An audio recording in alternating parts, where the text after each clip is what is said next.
미술기법이에요. 미술기법도 아주 간단하게 쉽게 접목을 할 수 있습니다.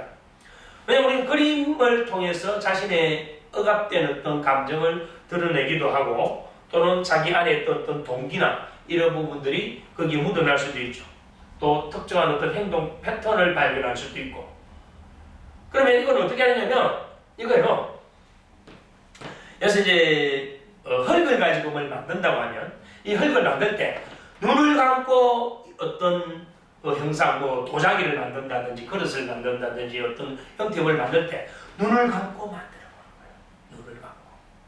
눈을 감고 어떤 조형물을 만든 이후에 그 다음에 눈을 뜨고 나서 자신이 만든 조형물을 관찰하고 그리고 관찰한 이후에 자신이 이거 만들었던 그거에 대한 걸 말로서 표현하게 만들고 또 그걸 집단원들이 보고 거기에 대한 소감을 이야기하게 만드는 거예요. 여기 이제 눈 감고 조용하기. 그 다음에 짝지어 조용하기는 뭐냐면 이거와 똑같은 작업인데 어떻게 두 사람이 짝을 지어서 함께 작품을 만든 이후에 앞에와 같은 그릇으로 소감을 발표하고 하는 과정들입니다. 이게 미술 기법이에요. 자, 그 다음에 문학 기법입니다. 문학 기법은 한 사람이 어떤 소설이나 시나 에세이나 어떤 것이든 관계없어요. 그것을 읽거나 발표한 후에 이걸 들은 집단원들이 거기에 대한 소감을 각자의 느낌을 발표하게 만듭니다. 그 속에서 우리는 뭘 할까요? 상호 감정 교류를 하게 됩니다.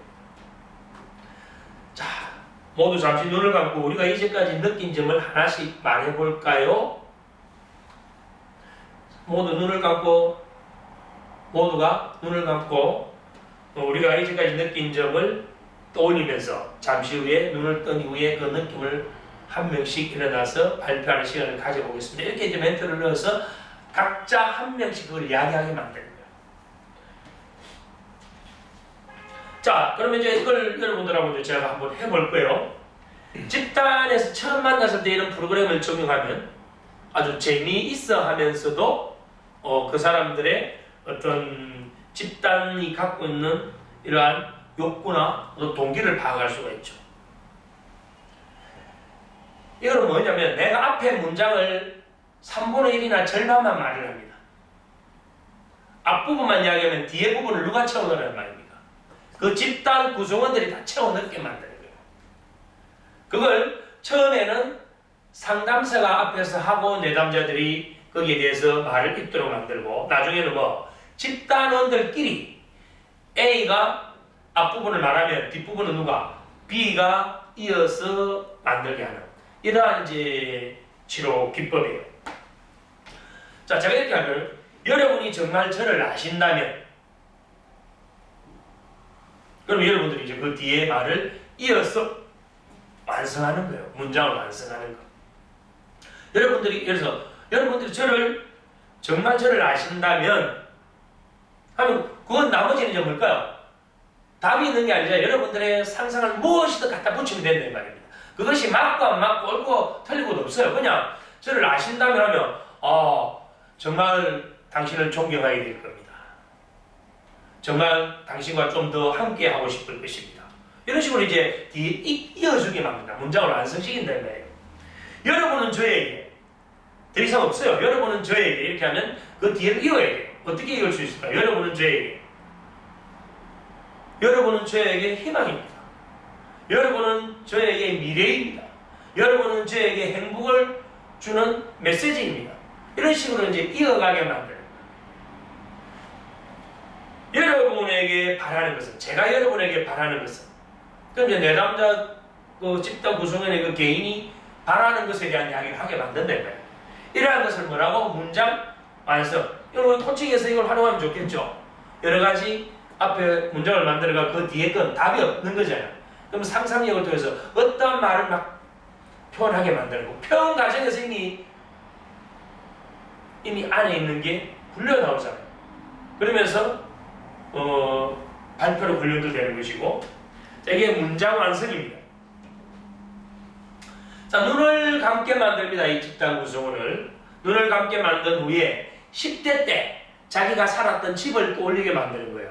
그 거실에는 TV가 있었다면 TV의 크기가 얼마나 했는지, 부엌에는 냉장고가 있었다면 냉장고는 어떻게 생겼는지, 싱크대는 어땠는지, 조명은 어땠는지, 방바닥에 장판은 어땠는지, 벽지는 어땠는지, 이런 모든 크기는 또 얼마나 되는지, 방의 숫자는, 방의 크기는, 이런 부분들을 눈을 감고 떠올리게 만듭니다. 그런 후에 이제 질문을 하는 거죠. 질문을, 당신은 어떤 방을 가장 좋아했습니까? 그럼 이제 집단원들이 각자 자기의 그 경험 속에서 회상한 거에서 나는 큰 방을 가장 좋아했구나. 당신만이 아는 비밀 장소가 있었습니까? 당신이 혹시 들어갈 수 없는 방이 있었나요? 있었다면 그 이유는 무엇인가요? 이런 식으로 질문을 통해서 성장 환경에 대한 우리가 알아차지 못했던 정보를 얻을 수 있는 것. 이걸 우리는 우리 집이라고 합니다. 그 다음에 가족 가치관이에요. 우리는 성장 과정에서 각 가정마다 가훈이 있고 집에서 지켜야 될 어떤 규칙들을 만들어 놓죠. 그리고 그러한 금기사항들도 있습니다. 그러한 것들을 이제 알기 위해서 집에서 늘 이야기되는 농담이 있었다면 어떤 농담을 주로 했나요? 부모님으로부터 들었던 많은 이야기들 중에 모순된 이야기가 있었다면 어떤 것이었나요? 그래서 사람들은 모두에게 공평하게 대해야 된다 하면서도 실제 형과 나를 불공평하게 대했다 라고 했다면 그건 모순된 이야기였다 이 말입니다. 담배는 나쁜 거니까 너는 담배를 피우면 안 돼 하면서도 아빠는 담배를 피우고 있었다. 욕을 해서는 안 돼 하고 자신은 욕을 많이 쓴다면 그건 다 모순된 이야기였다 이 말이에요. 왜냐하면 그러한 모순된 이야기가 들어왔을 때 성장 과정에서 아이들은 뭘 갖나요? 혼란을 겪잖아요. 혼란. 일관성이 없는 상태에서 혼란을 겪기 때문에 그것이 나중에 심리적인 어떤 문제를 일으키기도 한다 이 말이죠. 지금 가정에서 당신은 어떤 역할을 맡고 있나요? 있다면 어떤 역할인가요? 이러한 질문을 통해서 집안에서 성장 과정에서의 가족 간의 어떤 친밀감과 유대감을 확인하게 만들고 자신의 현재의 어떤 드러나 있는 이런 문제들이 성장 과정에서 혹시 내사된 부분은 아닌지를 알아챌 수 있는 것이 가족 가치관입니다. 그러나 이런 것들도 아주 재밌어요. 나의 소망에 대한 것. 자, 만약에 당신이 동물로 태어난다면 어떤 동물로 태어나고 싶습니까? 라고 물어보는 거예요. 그러면 나는 하마로 태어나고 싶습니다. 나는 코끼리로 태어나고 싶습니다. 나는 독수리로 태어나고 싶습니다. 다양한 대답이 나오겠죠. 그렇다면 그 이유는 무엇인가요? 그 이유를 이제 말하게 하는 겁니다. 만일 이제 동물이 아니고 다른 사람과 역할을 바꿀 수 있다면 누구와 바꾸고 싶은가요? 어떤 사람은 나는 대통령과 바꾸고 싶어요. 나는 군대 장군과 바꾸고 싶어요. 나는 축구 선수와 바꾸고 싶어요. 나는 선생님과 바꾸고 싶어요. 나는 부모님과 바꾸고 싶어요. 다양한 대답이 나오겠죠. 그렇다면 그 이유는 무엇인가요? 라고 질문을 합니다. 당신 앞에 천사가 나타나서 세 가지 소원을 말하라고 한다면 무엇을 말할 것인가요? 그러면 이제 그때부터 뭐 할까요? 생각합니다. 우리는 이러한 나의 소망을 이야기하는 과정에서 자신의 평소에 드러내지 못했던 그 소망을 이야기하기도 하고 자신의 억압된 욕구를 드러내기도 하고 자신의 미래에 대한 어떤 희망과 바람을 드러내기도 하기 때문에 그 내담자를 우리가 이해하고 또 그 사람의 경계를 확장하는데도 나의 소망, 이 방법도 아주 도움이 될 수 있다는 것이죠. 아주 쉽고 간단하게 할 수 있는 겁니다. 개수학적 심리를 공부해보면 이건 어떤 이론이 아니고 전부 다 구체적인 하나의 기법들이다. 그래서 이건 우리가 생활하는 속에서도 정말 유용하게 활용될 수 있는 거다. 단순히 심리 상담으로 치료로만 접근할 것이 아니고 우리 생활 속에서 이걸 접목한다면 정말 우리가 좀 더 전체성을 가질 수 있겠구나. 또 코칭 현장에서 이걸 접목한다면 그 구성원들의 긍정적인 변화와 성장을 일구는 중요한 촉매 역할을 할 수 있겠구나 볼 수 있는 거죠. 자, 앞으로 한 달. 앞으로 한 달. 여러분들이 앞으로 한 달밖에 살지 못한다면 좀 심각해지죠? 여러분들이 앞으로 한 달밖에 살지 못한다면 마지막 한 달을 어떻게 보내시겠습니까? 그러면 이제 각자 한 달 이야기가 나오겠죠. 이때 누구와 함께 있고 싶습니까? 그럼 어떤 사람은 부모님, 어떤 사람은 연인, 어떤 사람은 친구, 딱 이야기하겠죠. 그때 이제 질문은 그 이유는 무엇입니까? 지금 이런 과정들이 전부 다 뭔가요? 자기 자신을 계속 찾아가게 만들고 다른 사람들의 관계를 회복시키고 환경을 접촉하게 만들어줘서 이 사람의 경계를 계속 열어주고 전체성을 복원시켜주는 과정들이잖아요. 그렇다면 당신은 어떻게 죽겠습니까? 우리 죽음에 대해서 잘 생각 안 하잖아요. 어떻게 죽겠습니까? 당신이 죽을 때 곁에 누가 지켜보면 좋겠습니까?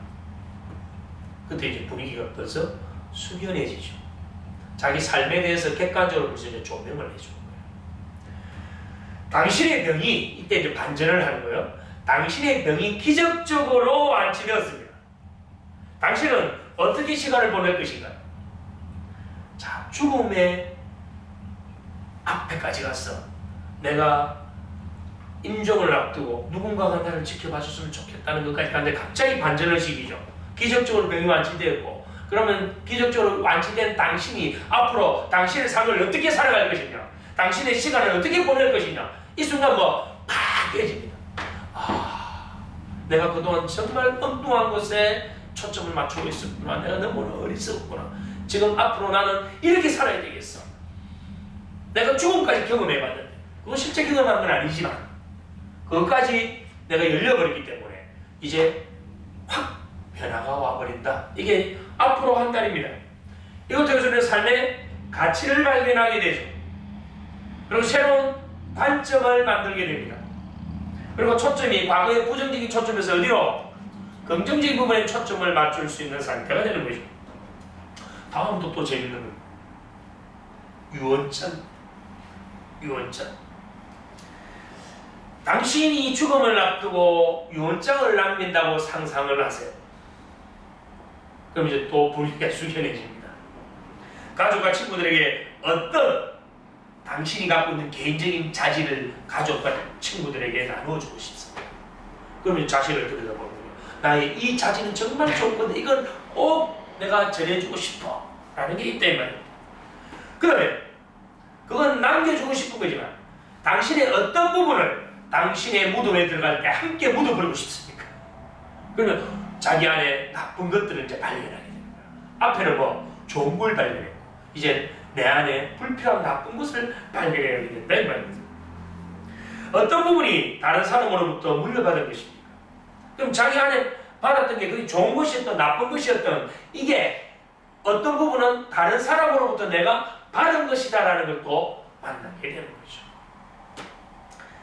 당신은 누구를 이상적인 모델로 삼고 여태껏 살아왔습니까? 이걸 통해서 뭘 할 수 있나요? 자기를 돌아보게 되죠. 이거는 자기 성찰이라고 합니다. 자기 성찰. 그 다음 내 안에 내가 살아온 것이 진짜 내가 아닌 것으로 살아온 것도 있구나. 이건 다른 사람이 내게 준 것을 내가 갖고 나는 가짜 삶을 살아왔구나. 내사된 자기 자신을 발견하게 됩니다. 그 과정에서 자기 자신을 회복하게 되는 것이죠. 이거 우리는 유언장 기법입니다. 괜찮죠? 네. 자, 우리는 우리 안에 내사된 또 다른 자기가 있다면 내 안에 진짜 내가 있고 내사된 내가 있을 수 있잖아요. 이거 우리는 분화된 상태로 가야죠. 내 안에 있는 또 다른 나에게 내가 보내는 편지를 쓰는 거예요. 내 안에 있는 또 다른 나에게 내가 편지를 쓴다. 이해가 되나요? 네.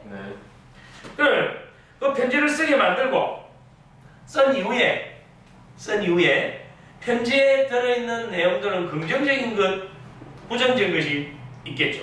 어느 것이 더 많은가를 볼 거예요. 하는 것이 더 많은 것입니다. 그리고 그 편지의 내용에서 보내는 중요한 메시지는 무엇인지를 보는 거예요. 그리고 그 메시지는 우호적인지 비판적인지, 메시지의 내용은 명료한지 아니면 이중적인 것인지. 그러면 A라는 내가 B에게 보냈다면 나중에 B라는 내가 또 A에게 보낼 수도 있단 말이에요. 이건 왜 이런 훈련이 우리에게 도움되냐면 자기 자신을 좀 더 멀어 본다는 겁니다. 객관적으로 보고 전체적으로 볼 수 있는 그런 관점을 만들어주는 도움을 주는 것이 바로 자기 자신에게 보내는 편지예요.